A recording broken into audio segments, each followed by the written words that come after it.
মাছ, মাংস, পনিরের রেসিপি তো অনেক হলো, তাই ভাবলাম আজ একটু তোমাদের সাথে টক ঝাল মিষ্টি কামরাঙ্গার আচারের রেসিপি শেয়ার করি।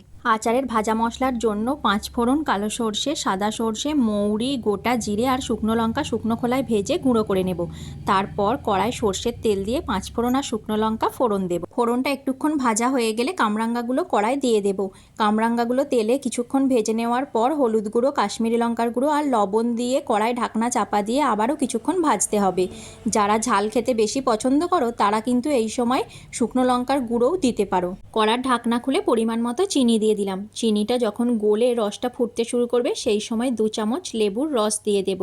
তারপর কড়াই ঢাকনা চাপা দিয়ে কামরাঙ্গাটা 7-8 মিনিট ফুটতে দেব।